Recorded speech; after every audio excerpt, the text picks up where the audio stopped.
Infosys co-founder N.R. Narayana Murthy's suggestion that Indian youngsters should work 70 hours a week to enhance the country's competitiveness has sparked controversy.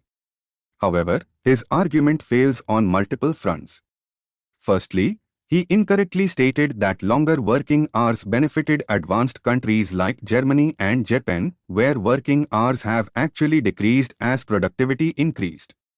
Secondly, Murthy misplaced the responsibility of increasing productivity on workers rather than investing in innovation. Thirdly, his proposal violates international labor standards, ILS, and the International Labour Organization's, ILO, decent work agenda. Adhering to ILS is crucial for India's global market access, as advanced countries include these standards in their trade agreements and supply chain regulations. The push for longer working hours contradicts global trends and threatens labor rights and India's competitive edge.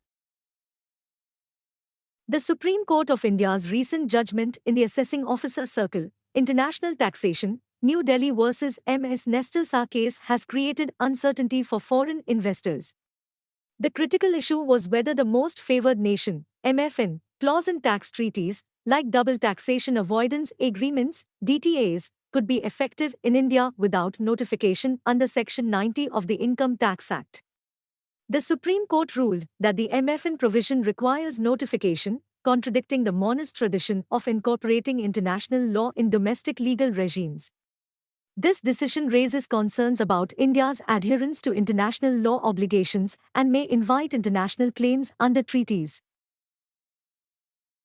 India and Bhutan are focusing on infrastructure and connectivity initiatives, marking a shift towards more bilaterally driven regional collaborations. Talks between Prime Minister Narendra Modi and Bhutan's King Jigme Khesar Namgyal Wangchuk led to plans for rail links connecting Bhutan to Assam and West Bengal, facilitating Bhutan-Bangladesh trade, building a special economic zone at Bhutan's border, and constructing an airport at Gelefu. These initiatives aim to boost Bhutan's economy, create growth opportunities, and strengthen regional ties. Efficient execution of these plans is crucial, especially in the face of geopolitical challenges and anti-globalization trends, offering security and prosperity for the countries involved, particularly Bhutan, a trusted partner of India in the region. The article discusses Israel's month-long bombing of Gaza, resulting in significant casualties, displacement, and destruction. The UN Secretary-General, Antonio Guterres, called for a ceasefire and respect for international humanitarian laws, with 89 UN aid workers killed in Gaza. Israeli troops have encircled Gaza City, engaging in street battles with militants, aiming to topple the Hamas government. The situation is highly volatile, with potential for broader conflict in the region. The article calls on the US to exert moral leadership and pressure Israel to immediately cease fire to prevent further civilian casualties. The article discusses the recent death sentences awarded to 8 Indian Navy veterans in Qatar for alleged involvement in espionage. The veterans, employed with a local company providing services to the Qatari Navy, were accused of disclosing sensitive information. The absence of concrete details has led to various speculations, including political biases and suggestions of Pakistani involvement. The article urges restraint, emphasizing the need for diplomatic engagement to secure the veterans' release and maintain positive bilateral ties with Qatar. It emphasizes the importance of patience, avoiding hate speech, and focusing on diplomatic efforts to resolve the issue. A study conducted in Kota, India's prominent coaching hub for competitive exams like NET and JEE, reveals alarming statistics about students' mental health. The study shows that academic pressure, parental expectations, financial stress, and peer pressure contribute to anxiety among students. Nearly 7% of Kota students have contemplated suicide, and 46% experience stress, leading to fatigue, nervousness, loneliness, and depression. While coping mechanisms like talking to family and friends are prevalent, some students resort to harmful practices like smoking and drinking. Despite their mental health deteriorating, only 3% have consulted mental health professionals, highlighting the urgent need for institutionalized counseling services. The conflict in the Democratic Republic of Congo, DRC, has roots dating back to the 1990s, stemming from ethnic Hutu extremists fleeing Rwanda after the Rwandan genocide in 1994. The eastern DRC, bordering Rwanda, has been plagued by insurgent groups and violence, with over 120 rebel groups active in the eastern provinces of the DRC. Tensions with neighboring countries, including Rwanda, have escalated, with each accusing the other of supporting ethnic Tutsi and Hutu-led rebel groups.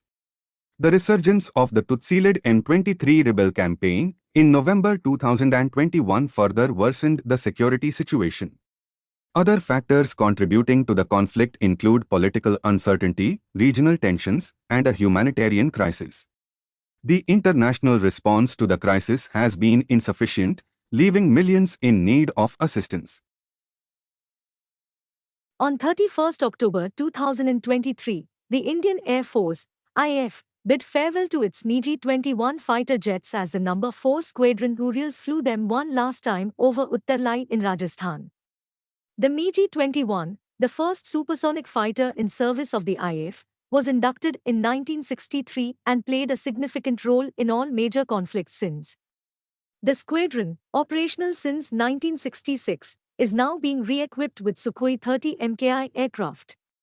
The IAF has inducted 2 squadrons of indigenous LCA Tejas and 2 squadrons of Rafale fighter jets, pushing the squadron strength to over 30, and signed a contract with HAL for 83 LC Mk1A aircraft, starting from early 2024. Electric power transmission is a crucial aspect of modern infrastructure, facilitating the flow of electricity from power plants to consumers. The process involves several components, including transformers, transmission cables, substations, and switches. Transmission efficiency is higher at lower current and higher voltage, leading to the use of transformers to increase voltage and reduce current before transmission. Power transmission faces challenges such as resistance in cables and the choice between alternating current (AC) and direct current (DC). AC power, transmitted in 3 phases, is the most common form due to its ease of modification and higher efficiency. Grids play a vital role in managing power production, consumption, and distribution, ensuring stability and reliability in electricity supply. Silk, one of the oldest fibers domesticated over 5,000 years ago, is produced by the silk moth, Bombyx mori. India is the world's second-largest producer of raw silk after China. While silks like Muga, Tasar, and Eri are obtained from different moth species. Mutations in genes responsible for carotenoid and flavonoid uptake, transport, and modification result in the diverse colors of silk cocoons. Researchers have identified specific genes, such as Y, C, F, RC, and PK, that play roles in producing various colors. Scientists are now studying these genes to understand the domestication of silk moths and other organisms.